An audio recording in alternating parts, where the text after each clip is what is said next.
Oi pessoal, tudo bem? Eu sou o Gustavo, esse é o canal Redes e Poder no Sistema Internacional e hoje a gente vai ver quais são as propostas geopolíticas, geoestratégicas daquele que se chamou já uma vez de Júpiter europeu, o presidente da França, Emmanuel Macron. A gente vai entender um pouquinho melhor a visão de mundo do Macron e tentar entender se o projeto dele é um projeto que vai se aplicar apenas para o governo dele ou se isso responde de uma forma ou de outra a demandas mais estatais, do próprio posicionamento da França enquanto país no sistema internacional.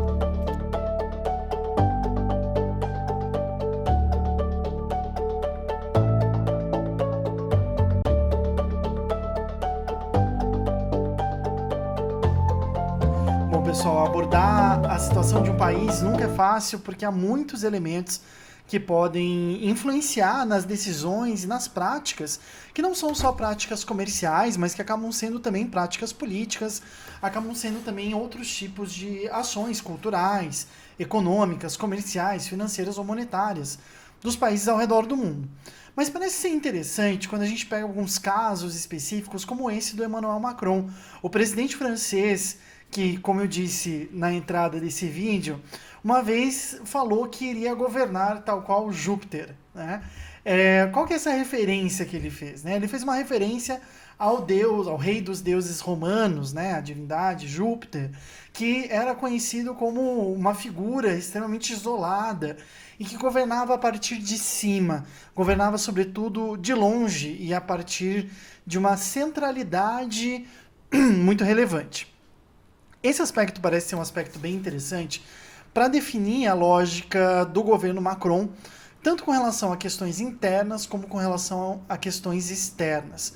Isso corresponde também, de uma forma ou de outra, à própria carreira, à própria formação pessoal do Macron antes dele atuar no governo francês. É importante a gente lembrar que, claro, a política externa nunca é só definida por alguma ação dos presidentes, e os presidentes não necessariamente representam de uma forma ou de outra as opções políticas, econômicas, culturais, enfim, de um país inteiro.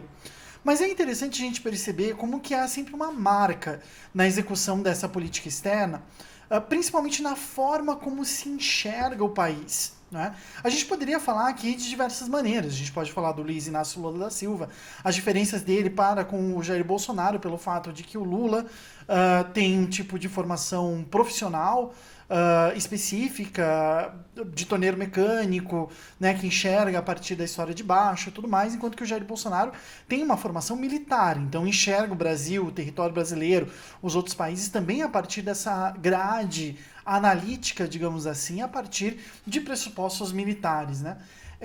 Mas a gente poderia aplicar isso para vários outros não só presidentes de países, mas também teóricos, né? Nas relações internacionais a gente tem um grande debate entre duas correntes clássicas, a corrente do realismo político e a corrente do liberalismo, também denunciado pelos realistas como idealismo, né? Na verdade, elas dependem muito também, a adesão a uma ou outra depende muito da formação dos teóricos das relações internacionais. Se a gente for ver, a grande maioria dos autores do realismo clássico e as obras que eles selecionam ao longo da história para formar um arcabouço teórico são de pessoas ligadas ao Estado, são funcionários públicos, que, portanto, vão observar o mundo a partir dessa visão do Estado. Né? Elas enxergam, de uma forma ou de outra, a partir das lentes da sua atuação pública. Né? Enquanto que, se a gente pega os clássicos idealistas, em sua grande maioria são juristas ou economistas. Então é muito interessante a gente perceber que a formação das pessoas também, de uma forma ou de outra, acaba impactando na proposta de política externa ou nas práticas políticas que, quando elas assumem o poder, acabam influenciando de uma forma ou de outra a sua atuação. Esse aspecto parece ser bem importante no caso do Emmanuel Macron, que já foi definido, né, para além dessa questão de ser um presidente jupiteriano, observando de cima e tudo mais. Na verdade, o que ele quis apresentar nesse debate, em 2016 ainda, nas prévias das eleições lá na França, foi justamente essa formação que ele tinha, essa forma de observar o mundo que não aderia de uma forma ou de outra às linhas ideológicas dos partidos no momento. O Macron já falou muito mal do Trump, já falou muito mal do populismo e tudo mais. Mas o próprio Macron só teve a sua candidatura viabilizada a partir do momento que ele fundou um partido para ele mesmo, né? Que é o Movimento República em Marcha, né?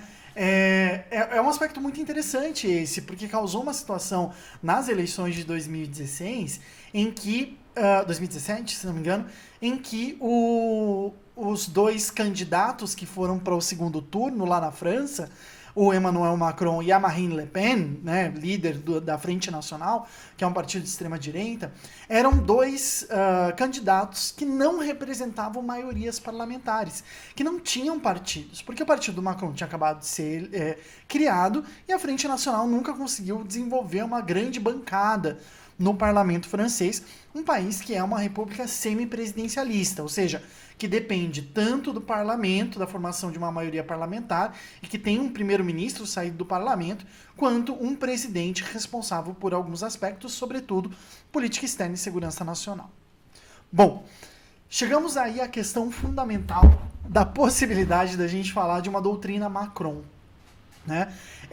Em que pese o Macron ainda esteja no primeiro ano, no primeiro mandato, com a possibilidade dele ser reeleito nas eleições de 2022, em que pese isso não seja muito comum lá na França, alguns, desde 1958, né, o surgimento da Quinta República Francesa, poucos foram os presidentes que de fato se reelegeram, se não me engano foram 3 apenas.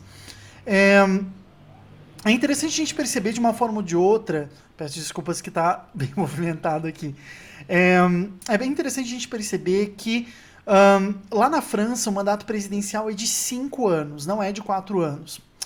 E pode parecer pouco, mas 5 anos já é um momento muito representativo em termos de política internacional. Talvez não seria interessante falar que isso é algo representativo em termos de geopolítica, porque como a gente já tratou em outros vídeos aqui do canal, a gente quando fala de geopolítica acaba trabalhando com longas tendências, né? Longas durações na expressão utilizada pelo Fernando Brodel, um historiador que ajuda a gente a entender muito toda essa construção. Mas de uma forma ou de outra, para termos de política internacional, as coisas podem mudar muito em 5 anos, né? E esse aspecto é um aspecto importante para a gente entender a funcionalidade da política externa dos presidentes da França, né? Se a gente for pensar, 5 anos atrás, a gente ainda estava tendo as eleições presidenciais dos Estados Unidos, a gente ainda estava tendo as eleições, o referendo do Brexit no Reino Unido. Então, é um aspecto interessante para a gente pensar justamente o impacto desse período, né, dessa centralidade de uma forma ou de outra temporal que a presidência na França consegue alcançar, algo que, por exemplo, aqui no Brasil dificilmente é alcançado, principalmente por causa de uma certa autonomia que o Itamaraty tinha até o governo do Jair Bolsonaro em executar uma política internacional, digamos assim, uma diplomacia mais constante, né, de caráter mais constante, desde que o Fernando Henrique Cardoso, na verdade, foi chanceler do Itamar Franco lá no começo dos anos 90. Bom, acho que é interessante a gente perceber que, no caso do Macron, essa formação profissional dele é justamente o que permite, de uma forma ou de outra, ele falar que ele vai governar, ou que ele iria governar, a partir dessa perspectiva jupiteriana, essa perspectiva de cima. Porque o Macron, ele é representante, digamos assim, talvez o representante máximo da burocracia estatal francesa. E aí é um aspecto muito importante para a gente entender que lá na França há esse modelo parecido com o nosso aqui no Brasil, de funcionários públicos que alcançam seus cargos por concurso público, mas além disso, há também as grandes carreiras de Estado, numa lógica que foi organizada pelo Charles de Gaulle depois da Segunda Guerra Mundial, para evitar, né, para criar cargos profissionais mesmo, né, carreiras profissionais de Estado, independentemente do governo de ocasião. Criou-se uma lógica lá na França de que alguns cargos de funcionários públicos só seriam ocupados por pessoas com formação específica. Aqui no Brasil a gente tem essa realidade com a diplomacia. Apenas teoricamente, né, essa é uma briga que o Bolsonaro está tendo com o Itamaraty, teoricamente apenas aqueles que se formaram no mestrado em diplomacia do Instituto Rio Branco podem exercer a carreira de diplomata aqui no Brasil.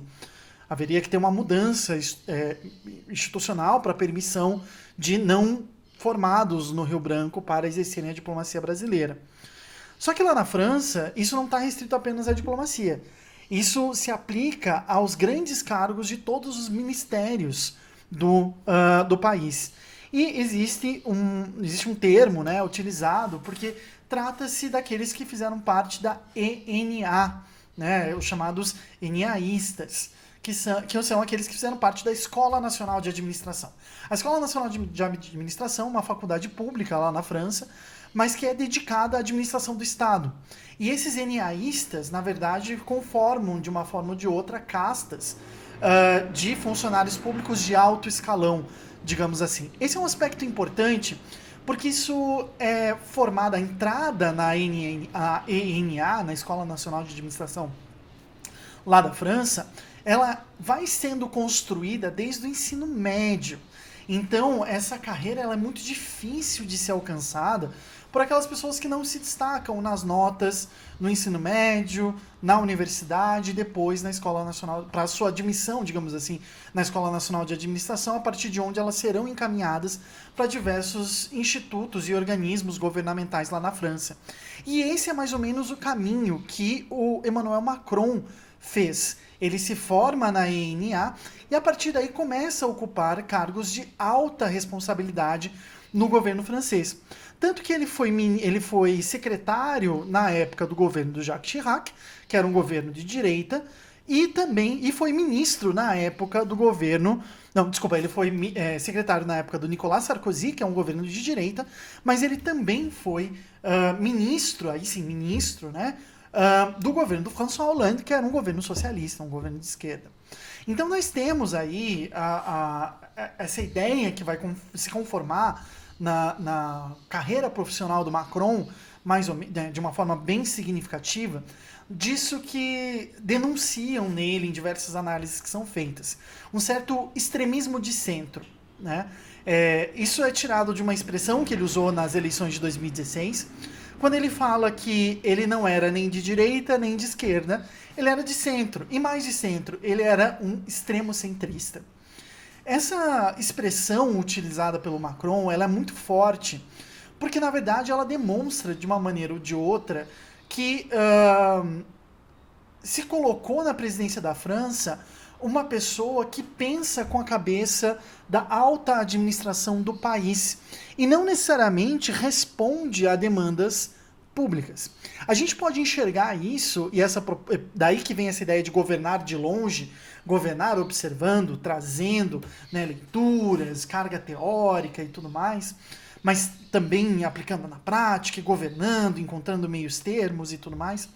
A gente percebe isso muito nos primeiros embates internos lá da França, do Macron, com a própria população, como na questão do preço dos combustíveis, na questão da reforma trabalhista, que aconteceu lá na França, da reforma das aposentadorias, e também nos protestos dos coletes amarelos, né, que observavam mais ou menos essa demanda de ir contra esse governo que começou a tratorar com relação a essas propostas. É o que o Estado precisa para sobreviver, portanto, tem que ser justificado e tem que ser feito, né? Não à toa, esse governo é um dos governos que mais está realizando mudanças constitucionais infralegislativas lá na França, como, por exemplo, com a emissão da Lei de Segurança Nacional Francesa, que, além de multar e perseguir pessoas que possam, de uma maneira ou de outra, filmar policiais agredindo pessoas, né, em via pública, ou enfim, reprimindo pessoas, na verdade, remove uma série de direitos do cidadão com relação à sua privacidade e à sua segurança. Bom, esse aspecto ele parece ser um aspecto muito importante para a gente entender esse centrismo do Macron e essa organização do pensamento dele para uma geopolítica que ele já enxerga não só como uma geopolítica francesa, mas principalmente como uma geopolítica europeia. Aí a gente tem que considerar que o Macron ele chega ao poder depois dos atentados de 2016, os atentados terroristas de 2016 em Paris, Mas ele chega ao poder também nesse finzinho de governo Merkel. Quando a Angela Merkel, na Alemanha, já começa a, de uma forma ou de outra, ensaiar que vai deixar o governo, que vai sair do governo lá da Alemanha e que, portanto, vai deixar essa posição representativa que ela teve nos últimos 16 anos de ser a liderança da integração política europeia. Essa figura que a Angela Merkel ela é tão importante a ponto de a atual presidente da Comissão Europeia, Ursula von der Leyen, ter sido considerada a herdeira política da Merkel antes de assumir essa posição de presidente da Comissão Europeia. Esse jeito Merkel de fazer política, na verdade, respondeu a uma situação importante da Europa, pós-crise de 2008 e com relação aos refugiados que chegavam no continente devido à guerra da Síria, à guerra da Líbia e à desestabilização de uma série de países na região do Mediterrâneo, mas também, de uma forma ou de outra, opôs um projeto francês a um projeto alemão. Havia, em 2007, um projeto do Nicolas Sarkozy, lembrando que o Macron serviu no governo do Sarkozy também, de expandir a União Europeia. Esse papo ele é antigo já, esse papo de expansão da União Europeia. Inicialmente eram 4 países, depois foram se expandindo, 15, e hoje em dia são 27, porque esse ano a gente teve a primeira saída da União Europeia, que foi por parte do Reino Unido. Bom, o que acontece nesse momento, né? Lá em 2007? Havia essa discussão sobre a expansão da União Europeia. Qual deveria ser o caminho da expansão geográfica, econômica ou política da União Europeia? E havia aí, então, como eu falava, 2 projetos. O projeto do Nicolas Sarkozy e o projeto da Angela Merkel. O Nicolas Sarkozy, francês como era, ele tinha uma proposta de integração mais política do que necessariamente econômica. O que isso significa dizer? Significa fazer com que uma determinada área, né, da Europa, digamos assim, girasse em torno da Europa Ocidental. Esse é um aspecto muito importante, porque o que o Nicolas Sarkozy vai propor naquele período não era a expansão da União Europeia, mas a criação de anéis de integração. Você teria a União Europeia no continente europeu e você teria, digamos, que seria a série A dos países da integração econômica, com os quais o importante seria a integração econômica, e você teria depois anéis concêntricos de países que seriam a série B, série C, série D, enfim, que estariam ligados a essa lógica europeia, sem, porém, se integrarem ao mecanismo da União Europeia. Isso ele chamava de Aliança pelo Mediterrâneo, que trazia já uma tradição francesa muito importante de colocar o centro da dinâmica europeia, não no continente, mas no Mediterrâneo. Essa proposta, em 2007, foi contraposta com a proposta da Angela Merkel, já então chanceler federal lá na Alemanha, em que propôs, na verdade, uma integração mais aprofundada, uma integração mais relevante, só que não para o Mediterrâneo, e sim para os países da Europa Oriental. De uma forma ou de outra, a Angela Merkel ela cumpriu a proposta de alcançar o Lebensraum, né? Ou seja, que a Alemanha expandisse o seu mercado em direção à Europa Oriental. Esse aspecto é um aspecto bem importante para a gente entender por que hoje o Macron recupera algumas dessas ideias. Porque essa expansão total, digamos assim, política, econômica, institucional para a Europa de Leste, que é enxergada como fonte, de certa forma, de problemas que vão surgir posteriormente no mercado de trabalho europeu, com relação às reformas de aposentadorias, o fato de que foram inseridos países onde as aposentadorias eram mais cedo ou eram mais caras, como a Grécia, né? Toda a crise dos PIGs depois da crise financeira de 2008. PIGs é esse conjunto de países, né? Portugal, Espanha, Irlanda e Grécia, em que houve, né, a necessidade de atuação da União Europeia com relação a isso, e que, na proposta do Sarkozy, não seriam responsabilidades diretas da Europa, porque não haveria uma integração. Haveria, sim, a abertura de mercado, haveria uma área de livre comércio. Claro que, de uma forma ou de outra, a proposta do Sarkozy não se sustentaria ao longo do tempo. E a proposta da Merkel, de fato, ela foi inclusive por ser mais terrestre, digamos assim, ela foi mais importante para trazer para o entorno da União Europeia países que, de fato, puderam contribuir com a economia do bloco da forma como a Angela Merkel imaginava que seria interessante, né? Só que hoje em dia a gente percebe que essa integração ela está trazendo problemas. Numa entrevista no final de 2020, no final do ano passado, em novembro do ano passado, que eu vou colocar aqui na descrição, ela está em francês, mas acho que tem closed captions em inglês, português e espanhol. Tem que dar uma olhada lá no site. O Emmanuel Macron falou exatamente isso. Ele coloca, né, assim, lá pela metade da entrevista, mais ou menos, ele fala justamente isso. A Europa não é apenas um mercado, né? Porque qual que é a ideia que vem por trás aí dessa discussão de a Europa ser ou não ser um mercado? O fato da Europa ser apenas um mercado significa que as relações entre os países são puramente comerciais. Não são nem econômicas, não são nem de integração econômica, elas são comerciais mesmo. O que acaba representando de uma forma ou de outra uma possibilidade de fragmentação política. Coisa que já está acontecendo lá na Europa.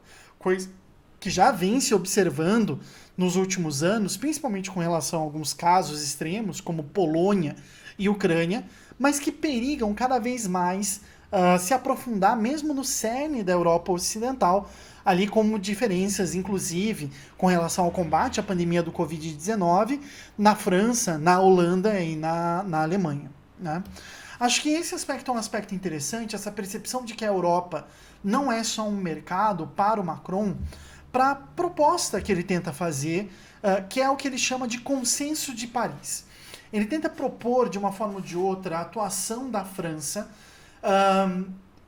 como um guia, digamos assim, né? Como disse o antecessor dele, François Macron, como a luz da liberdade ao redor do mundo, pautado na ideia de que a França deve ter uma atuação mais relevante como representante da Europa no estabelecimento e revalorização de valores internacionais. Esse aspecto é um aspecto muito importante para a gente pensar. Por quê? Porque em vários momentos, não só nessa entrevista, mas em várias declarações, o Macron vai falar que o principal esforço que tem que ser feito pelos países no mundo hoje é um esforço, sobretudo, ideológico, de convencimento das pessoas, principalmente nas democracias, com relação à validez, né, à eficácia das democracias, dos valores compartilhados, dos valores universais. E essa discussão é uma discussão meio difícil, porque essa proposta de consenso de Paris que ele traz é uma proposta que traz valores, mas que, sobretudo, transforma esses valores em parâmetros de ingerência em assuntos internos. Então, vou trazer mais ou menos o que ele fala sobre esse consenso de Paris e essa perspectiva geoestratégica do Macron, que pautou mais ou menos a atuação dele, né, até agora. Esse consenso de Paris, então, segundo Macron, consiste em inserir nas práticas de cooperação internacional algumas questões importantes que pautem a adesão ou não da França e da Europa como um todo a práticas comerciais, políticas, institucionais, enfim, ao redor do mundo. Quais são elas? Em primeiro lugar, a administração do meio ambiente por parte dos países como uma questão de mercado. Que esses países obrigatoriamente devem atender a questões climáticas, mas porque isso é uma questão de mercado e não como uma questão ambiental ou uma questão social, né? Aqui a gente já começa a ver alguns aspectos, digamos assim, centristas da visão do Macron, né? Centrista no sentido desse extremismo centrista, né? A gente tem que salvar o meio ambiente, mas isso só dentro do quadro do mercado, né? Claro que ele vai falar essa questão do meio ambiente como questão de mercado, principalmente para atacar países que não respeitam o meio ambiente e que, com isso, buscam ter algum tipo de vantagem econômica com relação ao mercado europeu ou ao mercado francês, enfim, né, de diversas maneiras diferentes. Mas isso acaba sendo, de uma forma ou de outra, uma ingerência nos assuntos internos, né, porque ele vai estabelecer, isso dá vazão, digamos assim, a que grupos nacionalistas, grupos extremistas enxerguem isso como uma forma de ingerência nos assuntos internos. Da mesma forma, ele coloca como preocupação relevante a diminuição das desigualdades dentro das democracias, que os países democráticos invistam em convencimento ideológico para as pessoas de que as democracias importam, né? E que elas são a melhor forma de resolver os problemas, né? Enfim, ele é aderente da teoria da paz democrática, de que democracias não entram em guerra entre si e tudo mais. Então, acho que esse é um aspecto também interessante, mas que também fala de ingerência. E, por fim, ele demanda, de uma forma ou de outra, o refundamento, né? A refundação do capitalismo num pacto global de distribuição de renda. Então, veja que não é a destruição do capitalismo, mas é algo muito mais parecido com a proposta dos democratas norte-americanos de um New Green Deal, né? Um grande pacto global econômico voltado para a economia verde, né? Essas propostas do Macron, que são de certa forma problemáticas, a gente consegue enxergar de uma forma ou de outra nas práticas políticas que ele vem tomando, principalmente no engajamento representativo que ele vem tendo na África. Né? Isso porque a união geopolítica da Europa e a parceria da Europa com a África são um aspecto que ele considera como muito relevante para que a Europa não se torne refém de grandes potências regionais. Aqui ele cita diretamente a China e os Estados Unidos. Então ele está apontando a possibilidade da Europa se tornar, de uma maneira ou de outra, a grande periferia, tanto da Eurásia como do Atlântico. Se a gente for observar mais ou menos as mudanças, e a Organização Mundial da Saúde recentemente mudou seu mapa oficial para centralizar o Pacífico e não mais o Atlântico, a gente enxerga, né, tanto a África Ocidental como a Europa, assim como a América Latina na costa atlântica, como as grandes regiões periféricas desse novo sistema internacional. Esse aspecto ele é um aspecto importante para entender por que a ênfase do Macron vai ser tão grande na autonomia, e na autonomia voltada para 3 aspectos: a tecnologia, as finanças e a moeda, ou seja, diminuir a dependência do euro com relação ao dólar, mas também a capacidade estratégica e política de tornar, de uma forma ou de outra, a Europa mais autossuficiente. Qual é a grande questão? Para isso, a Europa precisa garantir um grande mercado consumidor dos seus produtos.